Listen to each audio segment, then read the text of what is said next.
She said it casually, like the words were nothing but air.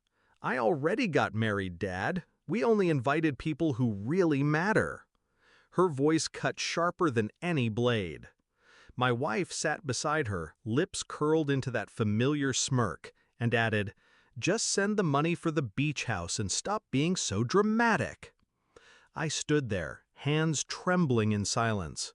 My daughter, the one I raised, the one whose scraped knees I bandaged, whose bedtime stories I whispered, had erased me from her wedding. And my wife, the woman I gave 25 years to, sided with her. I didn't shout, I didn't cry, I just smiled. Because in that moment, their betrayal was no longer grief, it was fuel. Hashtag. Backstory. There was a time I thought family meant something. My wife used to hold my hand like it mattered. My daughter once looked at me as if I was her whole world. I worked long hours, missed sleep, sacrificed everything to make sure they lived better than I ever could. But somewhere along the way, I became invisible. My wife started speaking to me only when she wanted something. My daughter grew into her mother's shadow, cold, dismissive, transactional. Still, I held on, believing blood and love were unbreakable. That was my mistake. Hashtag discovery. I started noticing the signs months before the wedding. Secret phone calls my wife muted when I entered the room. Whispered conversations between her and our daughter that would halt the moment I appeared. Bills I never saw, but always paid. I ignored them, told myself not to spiral, told myself I was overthinking. Until the wedding. Until they looked me dead in the eye and said I wasn't family, that my role was reduced to a wallet. That was when grief turned into clarity. Shift in mindset. I walked out of that house with a smile. On the drive home, my mind wasn't replaying their words, it was designing their downfall. They thought they'd humiliated me. They thought I'd sulk in silence. But I've never been a man who wastes pain. Pain is a tool, and mine was sharpened. I spent the next 3 days working in silence. No outbursts, no tears, just precision. Execution. First, the financial threads.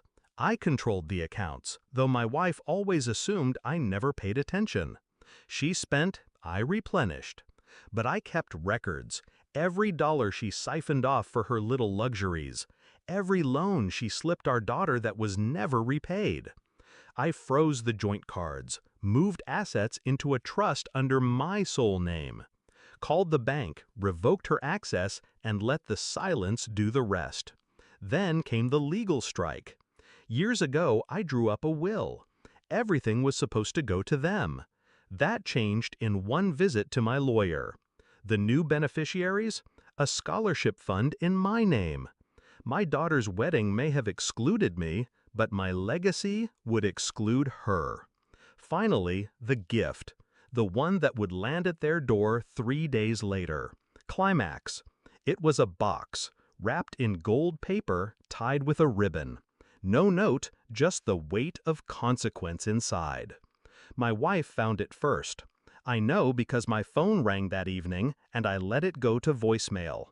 Her scream filled the recording. Inside the box were copies, certified, undeniable, of every document I had prepared.